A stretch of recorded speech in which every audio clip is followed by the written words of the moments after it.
All right, ladies and gentlemen, coming up on this week's episode of Wrestling for the Culture, I have somebody that I'm super excited to bring on. I've been watching this. I mean, he's a vet, but I'm going to say this young man's career for a while. So, ladies and gentlemen, I'm bringing on the Red Prince Tjay Sykes coming up after the intro. The Wrestling Realm presents Wrestling for the Culture, where we highlight pro wrestlers and pro wrestling personalities of color. Here's your host, Brian H. Waters. Hello, ladies and gentlemen. Welcome to this episode of Wrestling for the Culture. I'm your host, Brian H. Waters. This show, of course, is brought to you by the Wrestling Realm. Ladies and gentlemen, Tjay Sykes is in the building. I call you the Red Prince Tjay there Sykes. It is. There we go. What's up, man? How you feeling? I'm doing all right. That was a hot intro, by the way. Thank you. And I just realized I ran the old one, but it's still the same music. Just if the old one's pretty damn hot, man, I want to see the new one. Yeah, man. But I'm glad that you're doing well. I know you just came back from overseas, and how are you feeling? Like, how long was your jet lag? This is my fourth tour going over there, and I was able to do it each year, and it got better as it went along, but the 3-year break that was a killer. I'm not gonna lie, it took about 2 days for me to actually get really adjusted, but yeah, man, it was fun but exhausting. I can definitely imagine, man. We met 2000. It was 2011. First time I saw you. RCW. Over 10 years ago, right there. I know, Real Championship Wrestling. And the thing about, I tell people, obviously I've never been in the ring. Well, I reffed the match, but I'm not a wrestler. But the thing I tell people is, you want to stand out, you want to be memorable. I remember when when Michael Jackson's music hit. And you came down the aisle and you had all the dance moves. And I was like, oh man, and the crowd was into it. And I was like, oh, he's over. And of course, I wasn't using the term like that much, but just thinking back. Right. And just like I said, just watching you come out there, do your thing. And I thought it was the coolest thing, man. When did you decide you wanted to do that? And to see you evolve, you didn't get typecasted, but when did you decide you wanted to do, pay homage to Michael Jackson? Honestly, well, clearly, with the whole gimmick, I huge Michael Jackson fan. That is my guy. Anytime his song comes on, I stop what I'm doing to listen, or I'm jamming out to it. Whatever it is, Michael Jackson is the man. So when I first started out, I didn't have a gimmick. I didn't have any type of niche. I didn't know what I was going to do. I was just I'm just going to be Tjay Sykes and just see what happens. But to be honest, it was when he passed. Okay. Is when I thought about to pay homage to him. That's the best thing I can do. I just thought I was going to do it for a little while, and then for some reason everyone's loved it, and I just kept doing it for a couple years. So, and I was happy about that. Looking back at it, it's kind of cool. If someone hears a Michael Jackson song, they think Tjay Sykes for a little bit. I'm not gonna pat myself on the back a lot, but I hear that a good bit of times. I remember you doing the Michael Jackson bit. I remember the Thriller jackets and the Beat It jackets and whatnot. Anytime Billie Jean comes on, I'm thinking Tjay Sykes. I'm that's actually pretty cool. That's an honor. Honestly. Yeah. So, what's your favorite Michael Jackson song? Man, all right. So I'm gonna break it down like this. A true Michael Jackson fan cannot give you just one song. That is facts. But gun to my head, it's got to be Billie Jean. It has. It's just that intro, that beat. I can hear that beat from a mile away, and I just stop. I halt. I'm I know what this is. It would have to be Billie Jean. Yeah, man. That's definitely up there for me. Obviously, Beat It. One of the ones that I really like is This Place Hotel. That beat there, man. It was and it's obviously it's sad because you saw him get a lot of flowers after he passed away. Yeah, But yeah. you know, I really wish he could have seen like you doing this gimmick. Man, I wouldn't know what to say. Like that is that would be a starstruck moment for me, just like for him to mention that if that ever like got that big. But Mhm. like, all right, let me ask you this, a follow up. Best album. Oh, see, Mhm. you know, it's between Thriller and Off the Wall. Oh, okay, all right, okay. Like I'll give you that. What about you?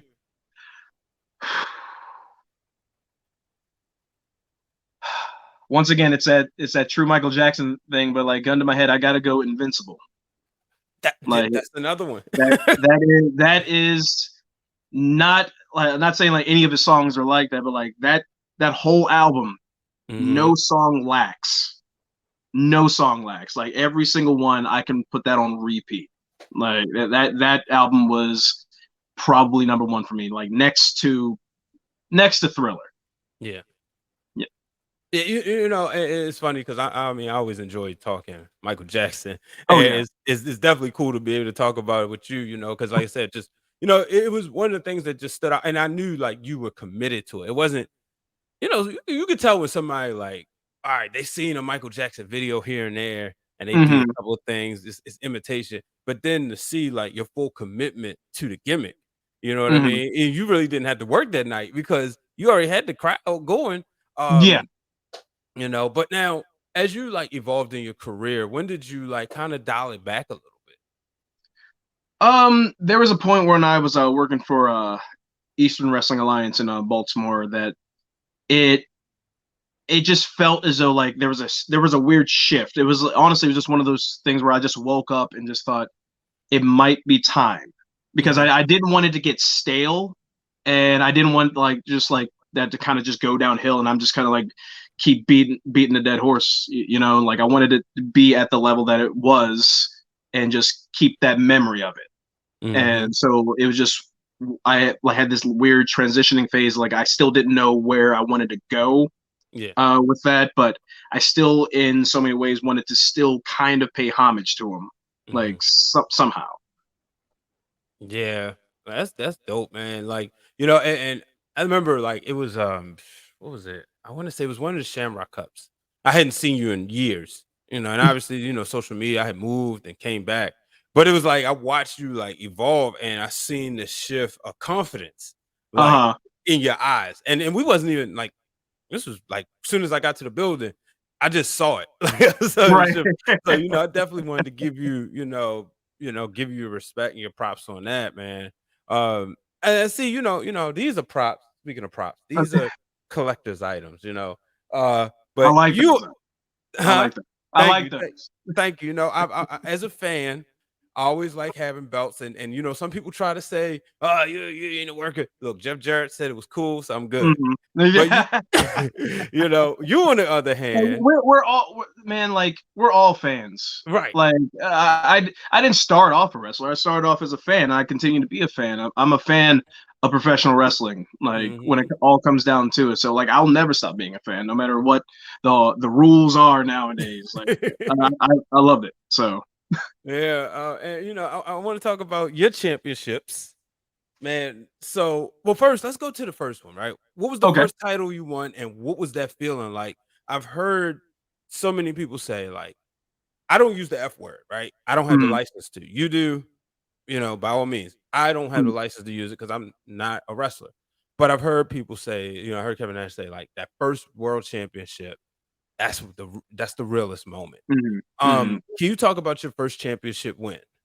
Just like my very first, like just whatever the Yeah. championship was, is the very first one. My Mhm. very first championship was the SWA Mid Atlantic Championship for Summit Wrestling Association in Greencastle, Pennsylvania, and I like how you that just, like, knew all that, like, I know, straight and it's here. It doesn't go away. It just stays there. Like I still hold that championship win like close to me because obviously like you never forget your first. You know what I mean? And Mhm.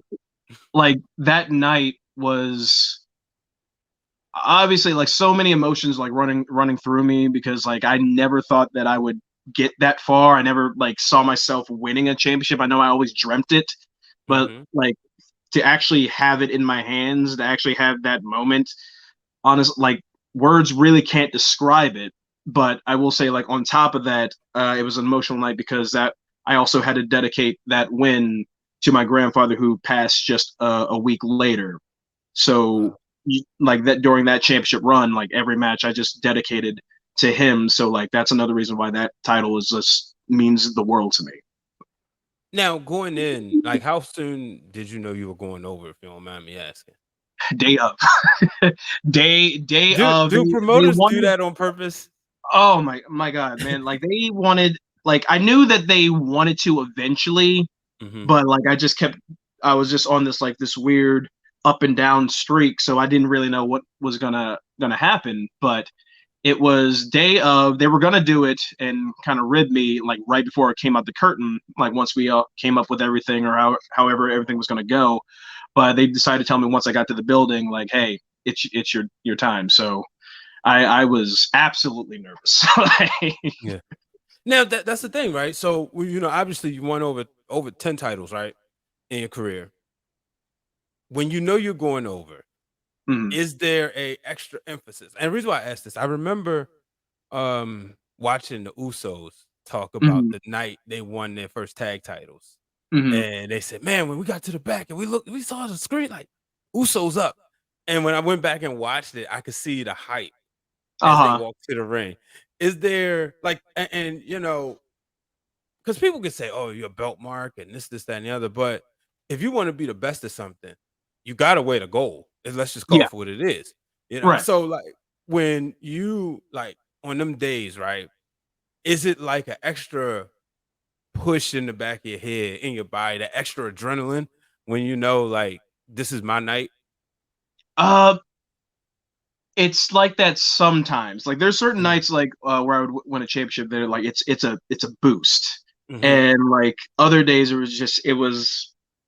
it it's not that it was like less of a boost or anything. It was just like just being in the fact that like, I'm challenging for a title. Yeah. Like like challenging for a title is like always going to be a big deal to me. But Mhm. there's certain ones where like this, like maybe if I have like family there or friends there, like this is their first event or something, there's an extra like I gotta give it everything that I have. Not that I don't with other matches, but there's just an extra tiny little boost in there.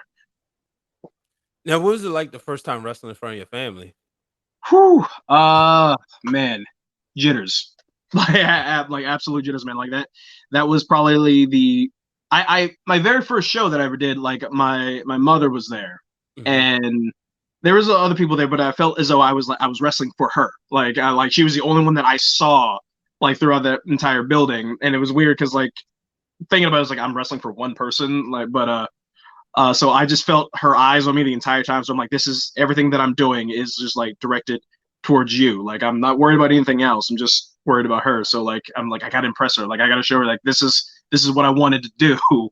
This is what I kept like bugging her. Like let me do it. Let me do it. Let me do it. So like, but it was nerve wracking the very first time. What was her reaction after seeing that? That the first time she saw you wrestle.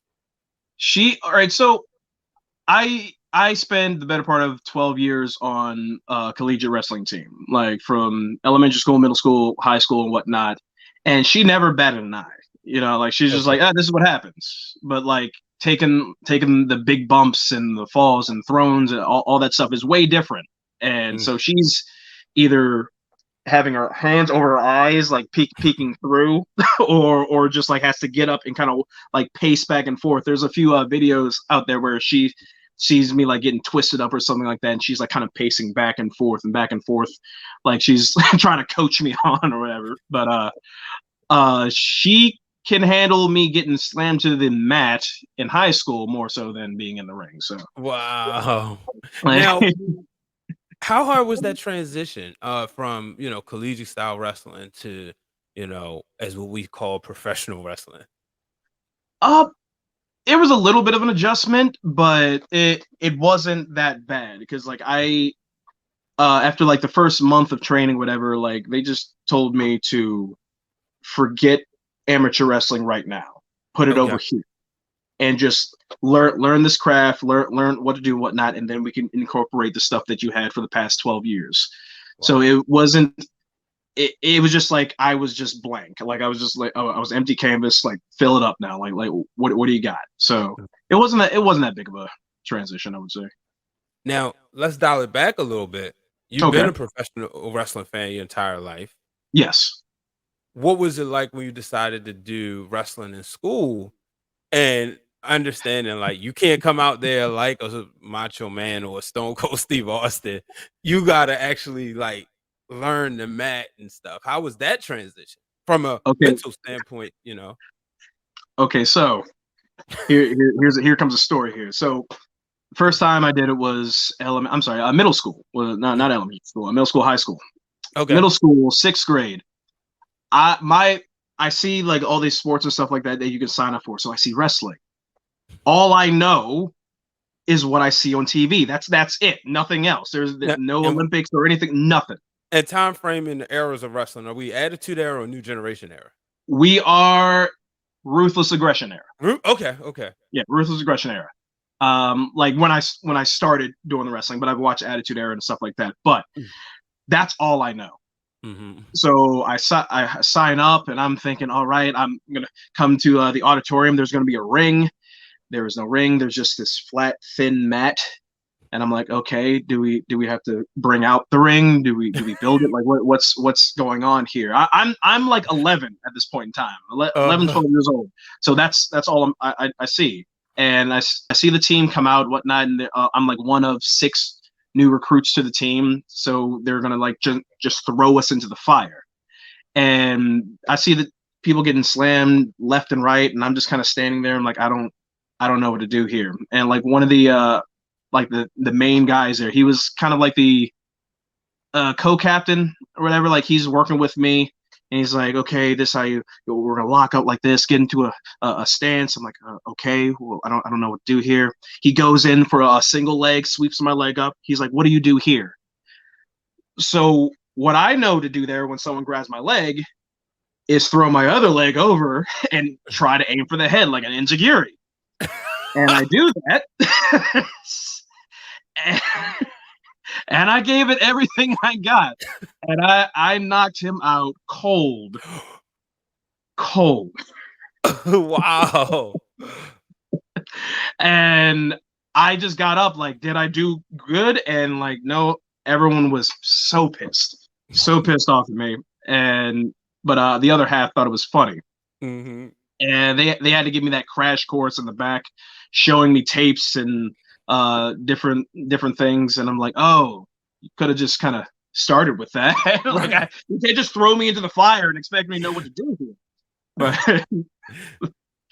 it's all right. Me and that guy are friends now. We're cool now. That's awesome. So you've been delivering insecurity since 11 years old. Yeah, man. You don't ask me like what do I do from here? Like at 11 years old, like I'm just gonna do what I saw on TV. Yeah, don't try this at home, right? Right. Oh man, that right there, that's a hilarious story. Like that's what we that's what we live for. So what was it like when you went back home and you told your mom and your friends and stuff about your first experience? So my mom, like whenever she hears a story like that or like something that is not disappointing of just like one of my antics at that age, she just shakes her head and just walks away for a little bit. And it's not disappointing. It's just like, of course you did that, and just kind of like walks off. It's almost like she kind of expects something like that to happen. Yeah. One of the championships I want to talk about is the PWX Pittsburgh. Yeah. Now you being from the great area near Baltimore and getting a lot of your roots, what did it mean to win a title up there? To go in there and just every chance I get, I rub it in their faces. Yeah. Every single chance I get, like they can call it cheap heat. I can bring up the Ravens every single time, and they'll be yelling back, "Oh, we beat them 2 weeks ago." This, that. I'm like, "Well, it's all right. I have one of your championships." So like, like every chance I get, and they hate me up there. Yeah. Which do you prefer to be, the heel or the face? Oh, heel. Oh, yeah. Like heel. Like at one point, because I have more confidence to be a heel now. Like Okay. obviously when I Yeah, first 'cause started, I wanted to be the good guy. Like I wanted to be liked. I had this weird like desire to just like this crushing desire to be liked by everybody. And then mhm. like when I told you about that shift change, like when I just woke up one morning, I'm just like, it's time to dial it back. It's time for a change. And like this past couple years, just diving full force into like heel mode has been one of the most liberating feelings like I've ever had. So like definitely I heal all the way. Can you talk about what it's been like to work with Black Magic? Dude, I I might be biased, but they are one of the best tag teams like in the East right now. I will put that on anything. Like those are my boys, those are my best friends. That is my family right there. Tony Mhm. Macko and Mason Walls, those guys are the tag team. Like to me, I might be biased, but like those are my boys. So like it's been a pleasure, honestly. Hey, I seen him at EWA a few, what was it? May, and watching them, and that was the first time I actually like I had him on the show. Shout out to Lovely, she made that connection. But to actually like, you can watch footage, but when you see people in person, Hmm. I'm one who believes like I like IWTV, got a subscription, but Hmm. I like consuming my independent wrestling in person, and Right. watching them, I was like, oh, these guys smooth. Oh Like, yeah. yeah, they are smooth. Like it's like one of the things I always joke with them about is the fact that like they are unable to, at least right now, get heel heat because Mm, they're so damn likable. Like mhm. it's unless they are around me, like in like the PWX area and whatnot, like they're not getting heat. If I walk away, people love them. Like Mhm. people absolutely love them. So it, it's it just shines through with those dudes. Those dudes are some of the best dudes I've ever met. So like it's hard not to like them. You know. Yeah. Now, being a black man in this business, there's always, we got regardless of what you're doing, we have different paths, we got different obstacles. What did it mean for you to be like recognized by like some of the black publications like a Black Wrestling Alliance? It's one of those things like when it comes to the Black Wrestling Alliance, it doesn't hit right away. It's just Mhm. like it's for me. I still had like these moments where like I get stunned by like, oh, I got acknowledged for something. I got recognized for something. It's just like having to take that moment to sit back and like realize what this means. And like the Black Wrestling Alliance, like just to be recognized and acknowledged by them, like it's awesome, man. Like it's nothing short of awesome. Like to be among like if it's their BW like their BWI 500 type deal, and it's just to see my name on that list. It's awesome. Yeah, man, it's dope, and like I said, I gotta tell you, on air, man, I'm proud, like I said, just remembering going to RCW in the early days of the wrestling Yeah, realm and watching you. Shout out to our boy Blake, it was like watching. Mr. Blake Thomas, Oh, you put the government out Mr. there, Blizz.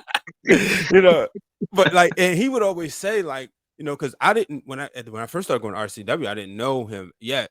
We became Mm, friends like the next year, and then I started working with RCW. mm. And he would always mention like how proud of you he is, and we know how we would go out there to the training out Sykesville, and Right, right. just to like watch your career and to see your growth, man. It's been fun to watch, and I'm just excited to see you continue to go even further. Oh man, thank you for that. Like I have a hard time taking compliments. Like so, like if I'm like a little bit fidgety and whatnot, just know like I thank you for that, but it's just like so weird. Like I'm used to getting booed. So like if you just boo me, like say something like trash me at the end of that. Like I'm proud of you, but like, you still you still got to work on this. You could have did some more Michael Jackson songs, Yeah, there it is. There it is. Why Yeah. aren't you wearing the glove anymore? Yeah. But yeah, man. So yeah, let the people know where they can find you.